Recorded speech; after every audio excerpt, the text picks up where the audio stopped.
220.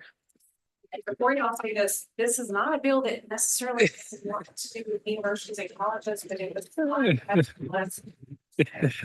Blackman, see. Thank you, Madam Chair. This bill is the same bill that passed out of this committee last year.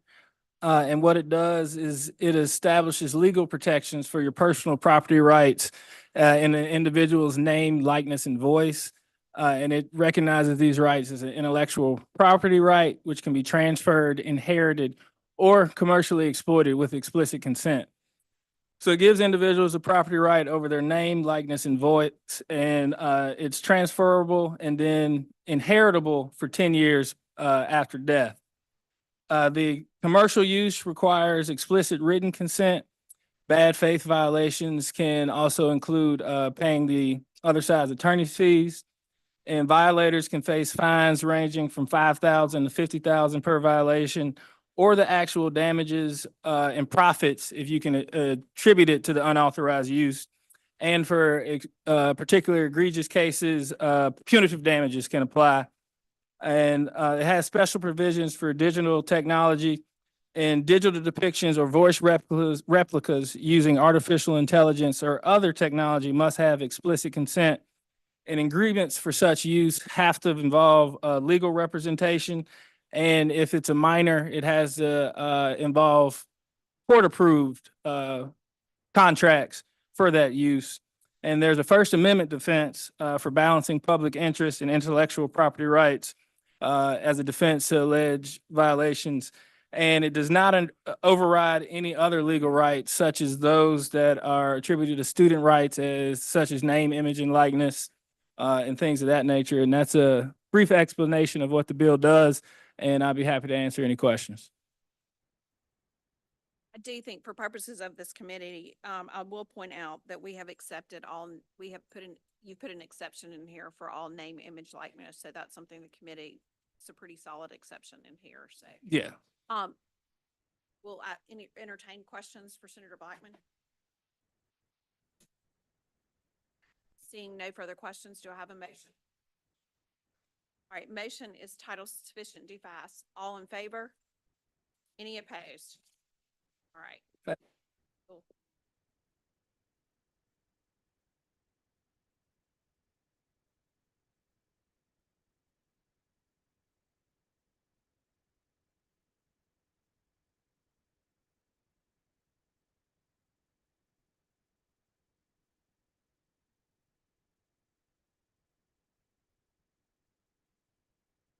That's your proposed side.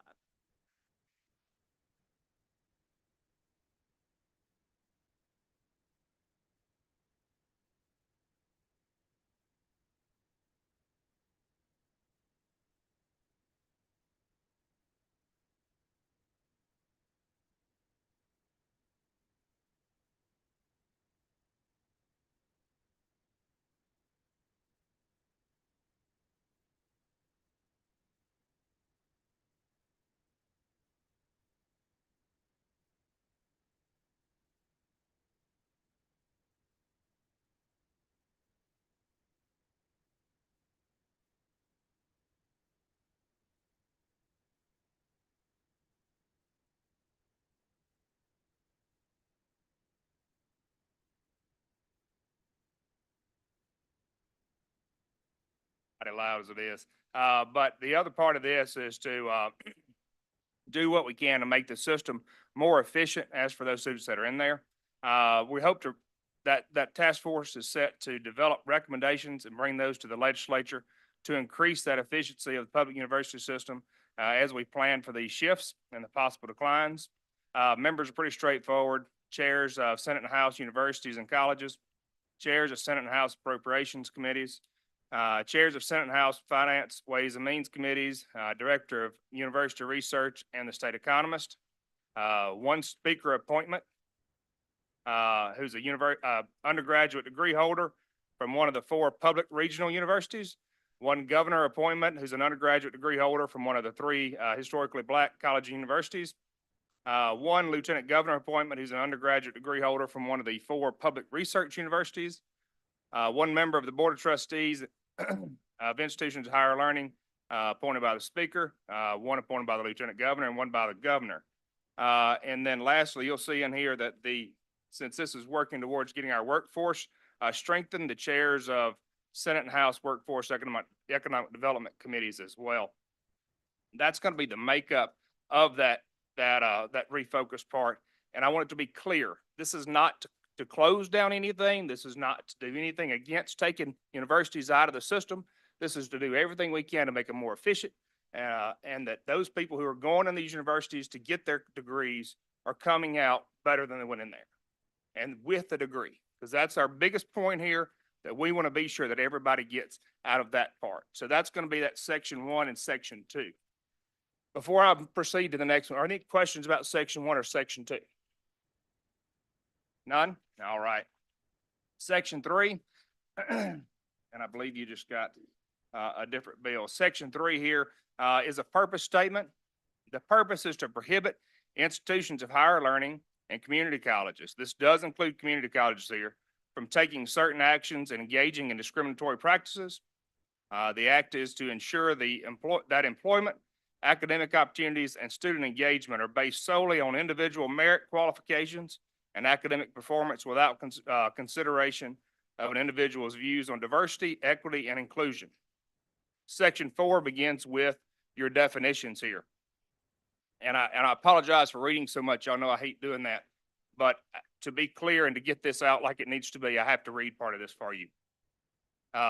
Diversity, equity, inclusion includes any effort to promote differential treatment or provide special benefits to individuals in employment or admissions on the basis of race, color, ethnicity. Ethnicity, there you go. Any effort to promote differential treatment of or provide special benefits to individuals in employment or admissions on the basis of race, color, and ethnicity. Y'all know that. Forgive me, we've gone through this a couple times. Number 3 is any effort to promote or promulgate policies and procedures designed or implemented to favor individuals with regard to race, color, and et cetera, except as otherwise permitted in state or federal law. Number 4, you'll see any effort to require trainings, programming, or activities designed or implemented to change participants' beliefs with regard to race, color, and this is a whole list here that includes gender identity and sexual orientation as well there. And then any effort to promote as the official position of administration, the college, the university, or any administrative unit thereof, a position that 1, race, sex, color, ethnicity, gender identification, or identity, or sexual orientation is inherently superior to another. An individual by virtue of his or her race, sex, color, et cetera, is inherently oppressive to others. An individual should be discriminated against or treated adversely solely because of his or her race, sex, color, et cetera. An individual by virtue of his or her own race, sex, color, et cetera, bears responsibility for actions committed in the past by these individuals, or promotes social construction, malleability of sex and gender, gender-neutral pronouns, deconstruction of heteronormal activity, and sexual privilege. B under that defines what the Diversity, Equity, Inclusion Office is. It's pretty straightforward. It's an office, division, or other unit established for the purpose of influencing hiring decisions or employment practices, promoting differential treatment, special benefits, and admission or hiring based upon, excuse me there, race, sex, et cetera. Trainings or programs designed to favor individuals based upon the race, sex, et cetera. Except there is an exception in here for programs developed by an attorney, approved by the institutions of general counsel, and approved by AHL or the community college board. And that's for some trainings, mostly something of the nature of discrimination, sexual discrimination, things of that nature. So we want to allow for some trainings to occur, just not to the extent of the DEI in here. And then lastly, you'll see the institutions of higher learning and community colleges are defined there. Now, on this bill, you should have, everybody defined there, including, Jones College in there. Moving on to number 2, the Board of Trustees and the Community College Board shall ensure that each unit of the institutions and colleges do not expend any funds derived from government appropriations, deposits, donations, endowments, fees, grants, gifts, income, receipts, tuition, or any other source except as required by federal law to establish or maintain a DEI office, hire or assign an employee to perform DEI duties, compel any person to give a DEI statement or give preferential consideration to any purpose based on a DEI statement, give preference on the basis of race, sex, et cetera, to an applicant for employment, require as condition of enrollment any person to participate in DEI training which includes a training or activity designed or implemented in reference to race, color, et cetera, and does not include written approval from the attorneys of IHL and the community college or the community college board for the purpose of compliance with state and federal court orders. And then lastly, in that section, penalize or discriminate against a student or contractor on the basis of or refusal to support or otherwise assent to a diversity, equity, or inclusion concept. IHL and the Community College Board has 120 days to adopt a complaint process in this, to provide for investigative procedures, and provide all other policies, procedures, and penalties for investigating, disciplining an employee of a contract of the institution who engages in such violation. The process is kind of laid out in there. The person may notify the IHL or Community College Board of the violation, and the board shall investigate.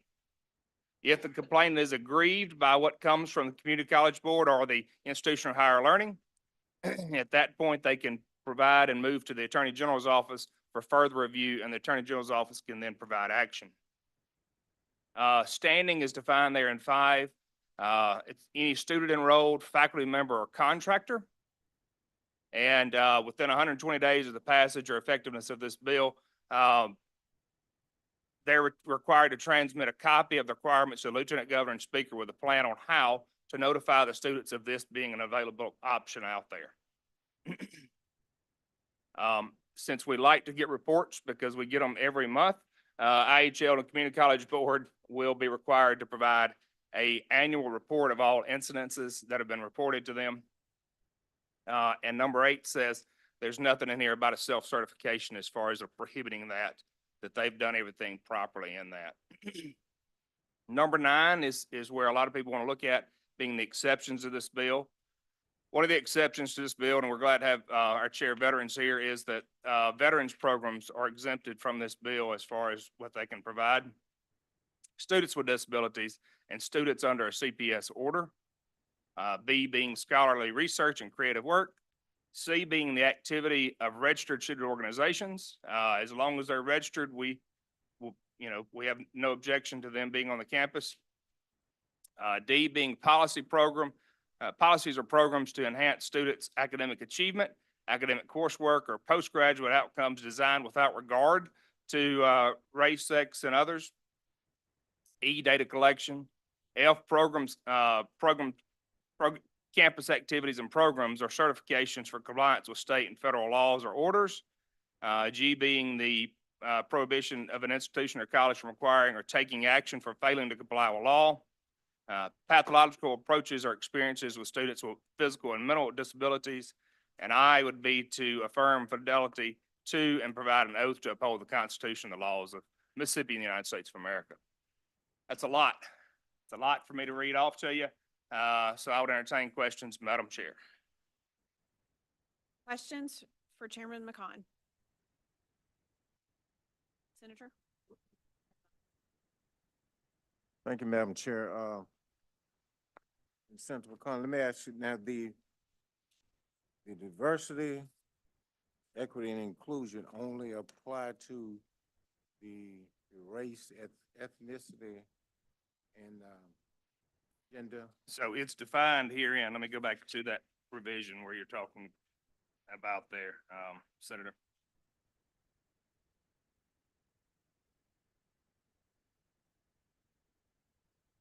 This does apply to race, color, and ethnicity. so veterans, individuals with disabilities, they're excluded from it. Yes, sir.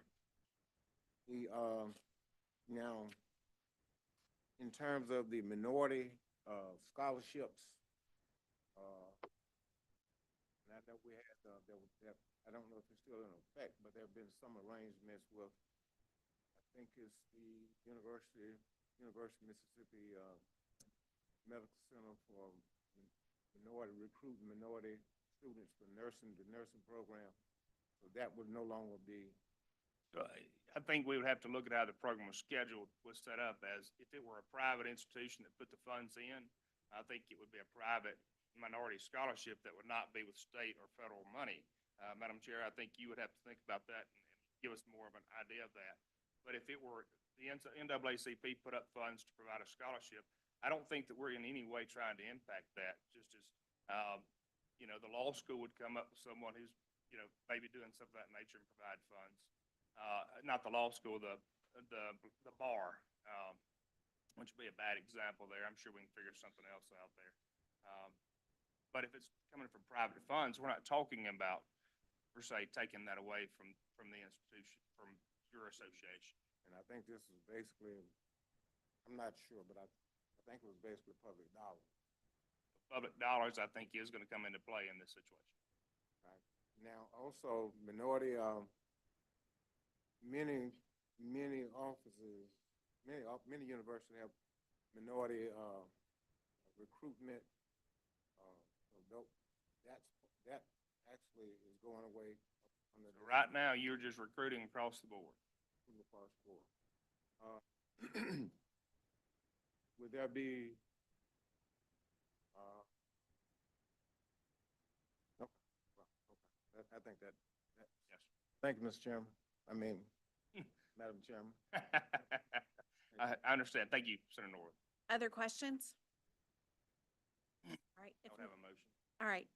Senator McCollum? I would move to adopt the committee sub. All right, motion is to adopt committee sub. All in favor? Aye. All opposed? All right, the Aye. ayes have it. Title sufficient, do pass committee sub. All right, the next motion is title sufficient, do pass committee sub. All in favor? Aye. Any opposed? All right, the ayes have it. All right, if we will go to, I think they have brought in 2444, the committee sub. Senator Tate, you're up. Thank you, Madam Chair. Everybody should have the proposed committee substitute. I hope that you do. That's not in your packet. That was separate. What Senate Bill 2444 does is it provides a scholarship tuition grant for combat veterans. In order to qualify, you must be a Mississippi resident. You must have been honorably discharged. You have to be able to have in-state tuition and not be eligible for any federal education benefits. The way that this scholarship would be set up is that it would look at combat wartime, and based on that, per month that you were in combat, you would be eligible to apply for a grant to pay for your tuition. There's a minimum of 1 year and a maximum of 4 years. This is subject to an appropriation, so it would have to be appropriated. And as you can see in lines 81 through 83, we're setting a cap at that at 500,000. And you may be asking, why are we bringing this forward when we have the GI Bill? Well, right now, the Sonny Montgomery GI Bill is for those that have served, but there's only a certain time that you can take care of those benefits. And after 10 years, those benefits go away. And after 36 months of receiving your tuition, it goes away. And it's come to my attention that there are veterans all across this nation that are experiencing PTSD when they come back. And again, this is for our combat veterans. When they come back, a lot are not in the right mindset to be in a classroom. And a lot of times the time that they're being at the classroom, it's not the degree of education that they need to receive at the time. And then also there's some that just don't take advantage of it when they get back and that timeline elapses. And so I do not know how much this is needed. That's why we capped it at 500,000. We may get that, immediately. We may not need but half of that. But it is subject to us appropriating money, and that's an explanation of the bill, and I'll be happy to take any questions. Questions for Senator Tate? Senator Polk? Thank you, Madam Chair. I've got a little confused here. We're in the area of lines 51 through 56. I understood you to say that it was a month by month for the number of months they were in the combat zone. But as I read, if they served in a combat zone, then would it be for the months in that combat zone or for their time in the military? The intention is the months in the combat zone, and and yes, sir, I believe that's how it reads, but that's the intent. Yes, sir, Senator. Senator Norwood? Madam Chair, are there any consideration for, degree program? They could just, don't have to be in a degree program? No, sir. Just take any courses without working toward a degree? Yes, sir. Thank you, Madam Chair. Any other questions, Senator Hobson? Thank you, Madam Chair. One of the questions, Senator Tate, we talked about this, and I can't remember the answer, but would it be first come, first served on the request if there was a, run on the dollars that were appropriated, $500,000, and they, got $600,000 or $700,000 worth of request, first come, first served on that? Yes, sir. And this bill, there's about 15 states that provide some type of extra assistance beyond the GI Bill. And this one's kind of modeled after South Dakota. And I don't know if they have a number on it. And it just, until you have a program like this, you just don't know how much of it would be taken advantage, people would take the opportunity to be able to use this. And so, yes, sir, it'd be first come, first served. If I'm clear, they get 3 years on the GI Montgomery bill. That's right. Yes, sir. This would allow 4 more, so this would allow up to 7 years of college. Yes, sir. And again, maybe they didn't take advantage of the GI Bill at all. This is just for those whose benefits have been exhausted through the GI Bill. In other words, after 10 years departed from service, those benefits go away. Senator Delano? Thank you, Madam Chair. Do you have any idea, in discussions with IHLs today or the community colleges, how many students or how many potential students this would impact in today's census? No, sir. And that's why I wanted to have a limit on it, just because we don't know exactly how much this is really needed. I hope that, I hope that everybody that can have this opportunity will take advantage of it. But it's one of those where we'll see, and that's why we have it capped at 500,000. All right, and this is also available for National Guard members as well? Yes, sir. Absolutely. All right, Madam Chair, thank you. Additional questions? If not, do I have a motion? The motion is title sufficient. Do you pass committee sub? We need to adopt. Do I have a motion to adopt the committee sub? Motion to adopt the committee sub. All in favor? Any opposed? All right. Title sufficient, motion is title sufficient. Do pass committee sub. All in favor? Any opposed? All right.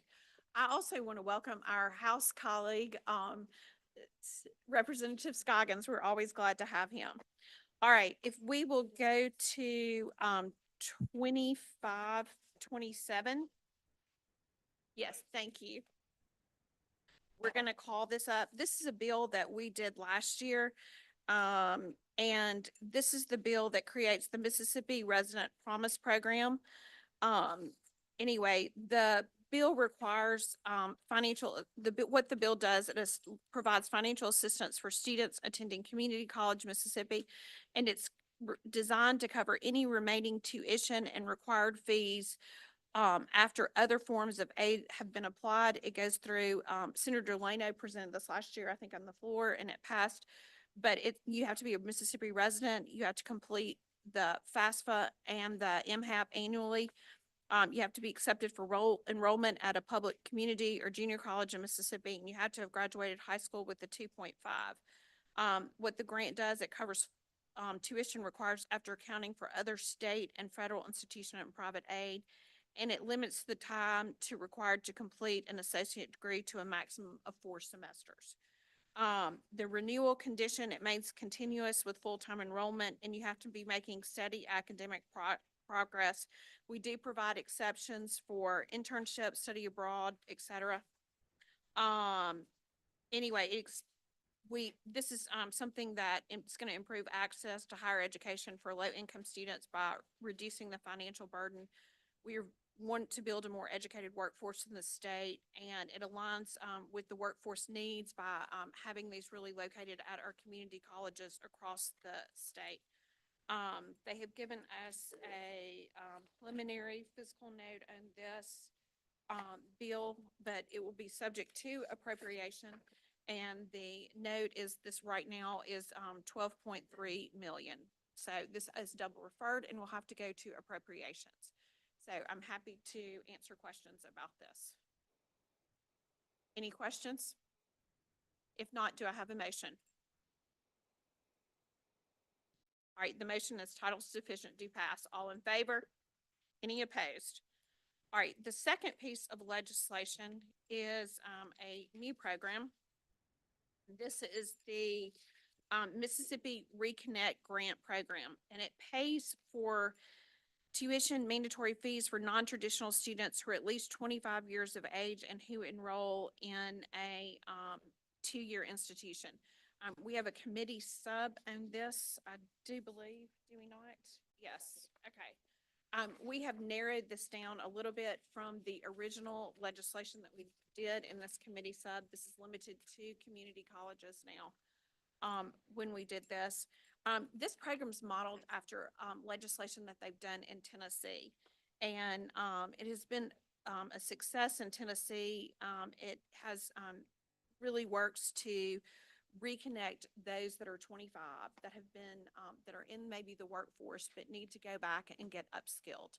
And we know that we have in Mississippi approximately about 450,000 Mississippians who have some college but no degree. We also know that we have the highest student debt in the country because we have people who've started programs and haven't completed them. So this aims, a number of the hearings that I know a number of you were on the committee that Senator Sparks did and worked on this summer that y'all were at. This really aims to look at that population of individuals who need some upskilling, other skills, and to go to those community colleges. We have narrowed this down since the original fiscal note that we got on this. So this is not really applicable right now. We had an original note on this, but I don't have one right now that's applicable. So anyway, that's the essence kind of this as to what it does. So I'll entertain questions. Senator Hobson. Thank you, Madam Chair. I think you answered the first one, no fiscal note on this yet. Yes, because we've changed the terms. Okay, and maybe work with the community colleges. How did this reconcile, if you know, with Complete to Compete and the requests they've made on that? Do you know? If you don't, that's fine. I You don't. check with them. Okay. At the appropriate time, I'd like to put a reverse repeater on this. Okay, any other questions? All right, Senator Hobson, it's appropriate. I move that we add a reverse repeater to this. All right, the motion is to add a reverse repealer. All in favor? Any opposed? All right. Any other questions? Senator Norwood, did you have a question? Oh, okay. Senator Delano. Thank you, Madam Chair. I know we've talked about this in the past, and I know I've had some conversations with some of our IHL members, but when we have when we have a part of a population that go immediately into the workforce, sometimes they may be 30, 40 years old before they decided they want to go back and get upskilling and they want to get an associate's degree. In many of those cases, some of those business leaders could actually teach the classes for some of these classes. Is there some type of a test that's taken for that prospective students could come in and take that will give them a guideline for where they start off in these classes instead of starting off with 101 classes and going through to, the whatever, 401 or 400 level classes in a college setting? Is there something that we can do to kind of accelerate the class or maybe the graduation rate for graduation time for for the community college for associate degree? And then likewise, can that be transferred over? That's a great comment, and I know that's something that a lot of other states have done. I hate to put you in the spot, Kel, but would you step up and kind of speak to some of that?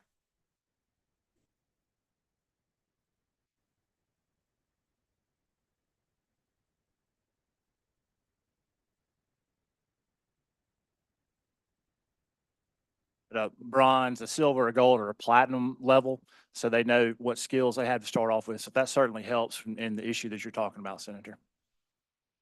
That's great. I know that that specifically Mississippi State has worked with some of our workforce to try to find a way to get to that Bachelor of Science degree pretty quick. And I think that that would be a great benefit if we were able to do that and as an enhancement to our community colleges and being able to attract more people to come through our community colleges. So thank you, Madam Chair, for your leadership on that. Thank you. No, thank y'all. Any additional questions? All right, do I have a motion? All right, yes, the motion is to adopt the committee sub. All in favor? Any opposed? All right, and then now you have a motion. All right, motion is title sufficient, do pass committee sub. All in favor? Aye. Any opposed? All right, motion carries. Rise and report.